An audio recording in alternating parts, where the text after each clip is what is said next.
You're back on my project, House for $1,000, where I set out to build a 2-story lightweight frame house with a full 50 square meters of space. This building can serve as a summer house, first structure on new land, or guest house. It took years to come up with and implement the cheapest construction methods. Here you'll find only the most important highlights, and the building solutions used have already stood the test of time. Most videos on building a house for $1,000 have already gone viral, showing high demand for this. I believe that soon the gloomy plots all across the post-Soviet space will be filled with beautiful, ultra-cheap, comfortable houses that absolutely everyone can afford.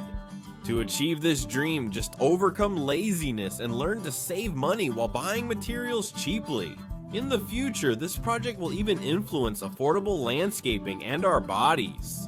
I'll also talk about the new projects, how they're doing now, how they survived the winter, but most importantly, I'll reveal the secret of how much everything has actually cost so far.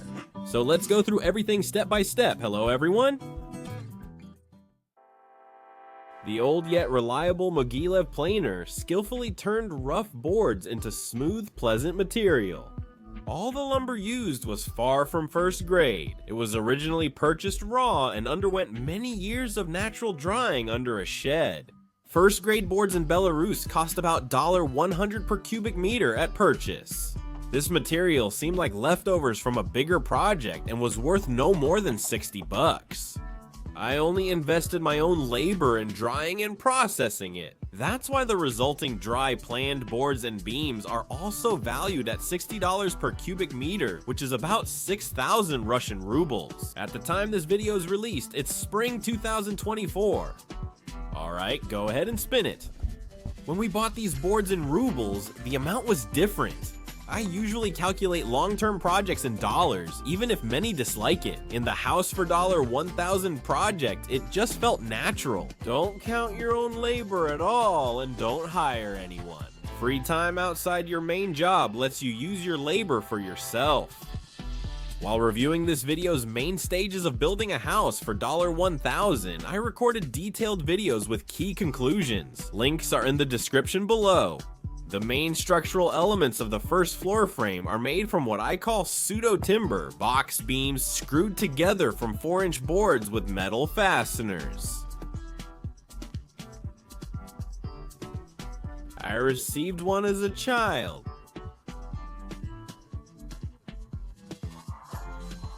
For daily preparation. The planet made up its mind and set off on a quest for knowledge. Law. Drameza. If I had run everything through the planer, the boards would have lost about 5 millimeters in thickness, but the angle grinder took off the bare minimum, barely weakening them at all. Plus, the boards now have an authentic hand-hewn look. I used the machine to plane the battens for the lathing and the boards for the roof overhang soffit, just for variety. To take a break from the angle grinder, I also used it to work on the beams I used for the rafters. I plan to leave the beams, decking, and rafters exposed. That's why the hand-hewn look should only benefit them. I assembled the rafter system for the second half attic floor using 50 by 50 beams, since all the 50 by 150 boards I had were used for the interfloor beams. I placed the interfloor beams quite close together, so 25 mm boards were enough for the floor decking. When sheathing the gables, the remaining boards were so rough, almost slab wood, that we chose to fasten them with an overlap. I don't know what the correct name for this installation method is. I've often seen walls like this in American cowboy movies. Regarding decorative and antiseptic treatment of wood, I want to emphasize that there are plenty of almost free ways to treat it, from soaking it in used motor oil to charring it, and plenty of options in between. Even the smallest scraps were used for charring. They use gas, which you must buy to avoid buying gas. You can get free pyrolysis gas from unwanted wood and use it for charring. The byproduct of this process will be charcoal for barbecue, so you can even end up with a profit. Charcoal isn't exactly cheap if you buy it. The triangular plastic frame without double glazing was free because it was a defective reject, and it seems they were just practicing on the corners.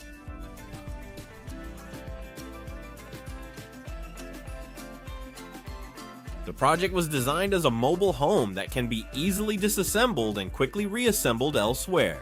I performed timing experiments on some assembly and disassembly fragments. I realized that if you calculate everything precisely in advance with a computer and manufacture the parts at the factory, assembling the frame becomes extremely fast. Fitting each beam and board on site is slow. We built a very economical, fairly rigid frame that, by my calculations, used less than 2 cubic meters of lumber. That's just $120, maybe $130 if you add more, or under 13,000 Russian rubles.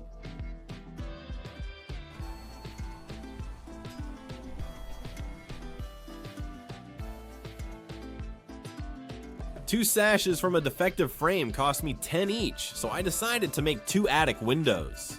By the way, I recently decided to test myself and asked a neural network to calculate an ultra-economical frame. I entered the quantity and cross-section of the lumber I used. What do you think? The neural network suggested almost the same thing, so we're on the right track. We covered the eaves and roof immediately, since it's easier to move on the battens before installing the roofing.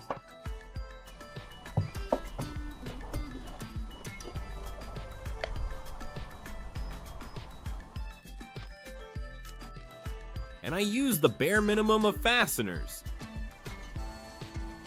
I chose extruded polystyrene foam Penoplex as roofing, painted it with cheap facade paint, and glued it in strips along the slopes.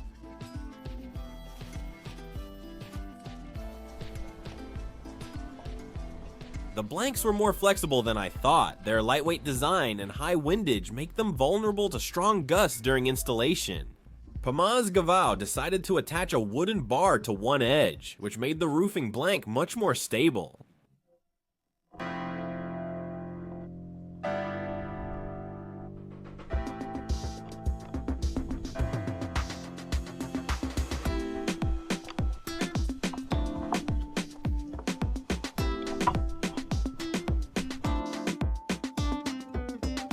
They glued them to the battens and added self-tapping screws through the bars for extra hold.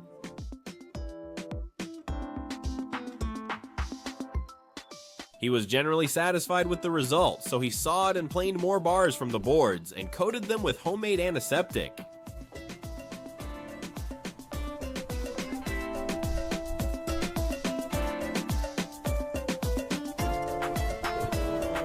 I don't recall why I put masking tape at the joints, maybe to keep the glue from sticking to the paint. I understand that the idea with this kind of roofing might seem reckless. I also considered that something might not go according to plan, so I marked the locations of the battens with nails. And if the original plan doesn't work out, this layer of foam board will at least serve as continuous insulation, which can be covered with a more traditional roofing material like Ondolin. The template block helped to immediately make holes for convenient attachment to the battens. The installation of the previously unused roofing went quite quickly, and the joints under the battens were also glued along their entire length. The foam board was just 3 cm thick, and the unfinished second overhang was also covered. The material does not absorb or let water through, does not rot, lasts more than 50 years, and at this thickness, its insulation properties are like those of dry wooden beams that are 17 cm thick. The only thing that can harm it is sunlight, but I protected the foam board reliably with 2 layers of facade paint. We immediately noticed that under this roof a cool shade formed, not a hot one like under scorching metal. The installation cost for this instantly warm roof was just $2.50 per square meter. So for 44 square meters it cost only $110, which is just over 10,000 Russian rubles. The frame, windows, and roof already cost $240 total. In St. Petersburg, owning a house, even on a tight budget, requires land, which means having garden beds, an orchard, and a lawn. And now it's spring.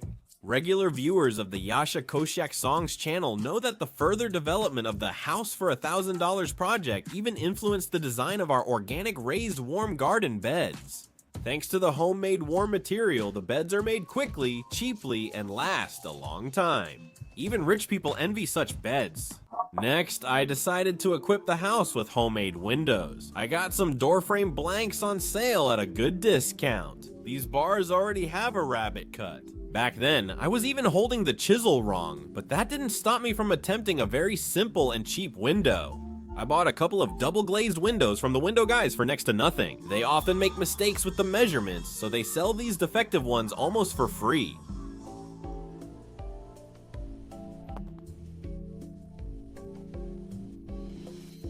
I joined the frame blanks with furniture bolts, also called confirmants or Euro screws. I glued the insulated glass unit into the frame with transparent silicone sealant.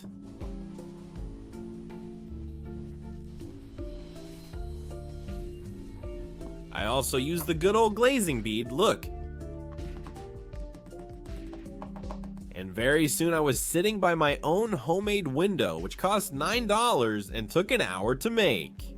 I released the video and it went viral on the internet, while people started saying that the window should open, and not everyone has the opportunity to get a cheap double glazed window. With nothing else to do, I moved on to the next window and assembled it quickly. On the old but extremely precise Mogilev planer, I made a calibrated bar out of a poor quality board.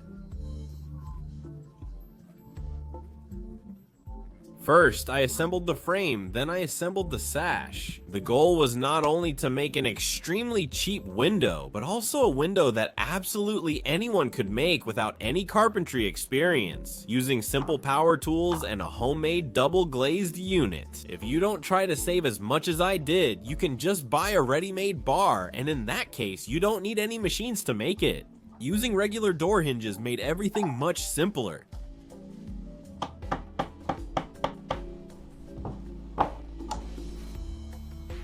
I disassembled it and used a wood finish. You only need a little. You could splurge and buy a new one, but in the age of double glazed windows, old window glass is just thrown away. It's not a problem to find it for free. It can be used as spacer bars in a double glazed window. I used the thinnest cable duct for the cover, drilled small holes inside, filled it with silica gel to prevent the window from fogging up, and glued everything together with clear silicone.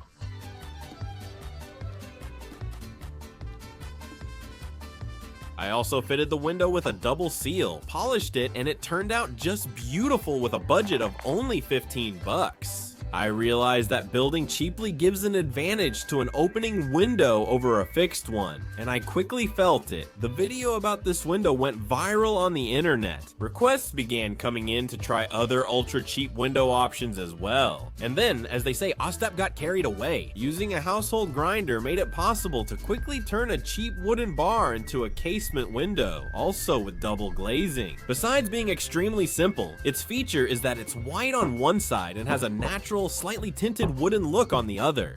For the next window, I used scraps and substandard paneling. This simple, nearly free design didn't need glazing beads. The glass was secured in the paneling grooves. I made this window without using conformats, instead using store-bought wooden dowels, and it turned out really nice. The pinnacle of window experiments in the House for $1000 project was a vertically sliding window in the English style. To avoid using high-precision machines, I used several store-bought floorboards. They already have precise tongues and grooves, which were used for the sliding of the sashes. I also made the sashes with double glazing so that the window would work well in the climate of our region. Thanks to a simple counterweight system, the sashes of this homemade Anglo-American window can be fixed in any position without additional locks. I adapted the most affordable hardware from a regular hardware store. Further development of the project even influenced the methods of simple and inexpensive landscaping on our property. The path and fence, built last year with innovative technology, endured the winter perfectly. What about the plunge pool or mini pool? For the winter, I drained the plunge pool and covered it from precipitation, and in the spring I opened it to check the seal. Spring rains have already started testing it. And here is the warm water for watering the innovative garden beds. And in general, water is everything, as long as it's not in the cellar, but for watering.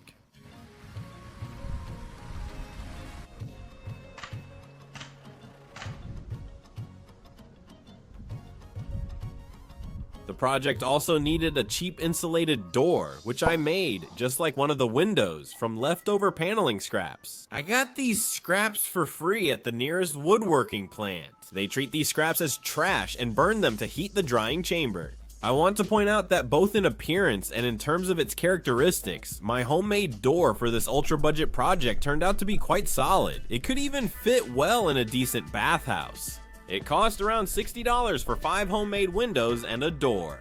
The project has cost $300 so far. Usable construction scrap piled up under the house for $1,000, almost on its own. By the way, it's very convenient that the roof was done before it was time to work on the first floor. There's now a lot of space protected from the weather, so I can work in any conditions. By the way, usable construction waste came from fixing the mistakes I made during the extremely labor-intensive and expensive traditional construction. The brackets for securing the frame, welded from scrap metal, were attached to the foundation of the demolished shed that used to stand on this spot. The house for $1,000 project is very lightweight, and the old shed's foundation easily supported it.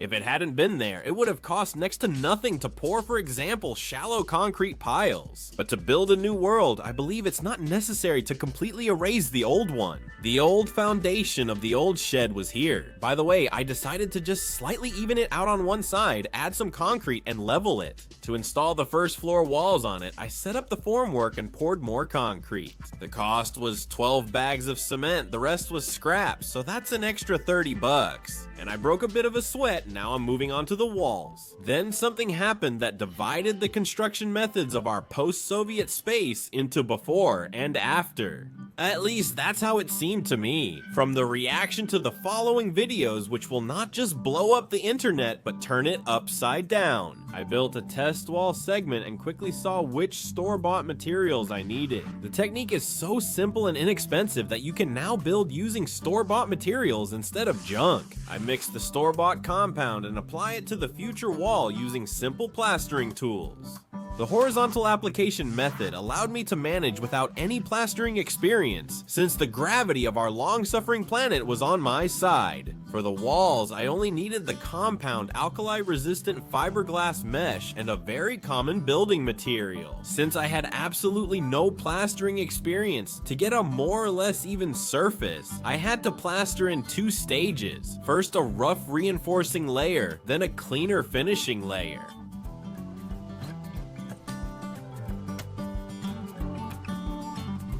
I reinforce the piece on one side, and when the surface sets, I flip it over and repeat everything on the other side, and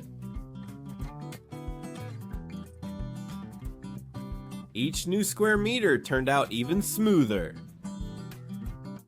I glue waterproofing made from scraps of flexible shingles, and everything is ready for installing the first elements. For now, we're handling them like they're made of glass, that is, with bated breath and great care. I would really appreciate any financial support you can offer for my extra budgetary research on the Pesny Ayashi Koshyaka channel. Since monetization on YouTube is almost non-existent, you can do this through the sponsorship button on YouTube. Viewers from Russia can help through the Boosty service. The link is under the video if I put it there.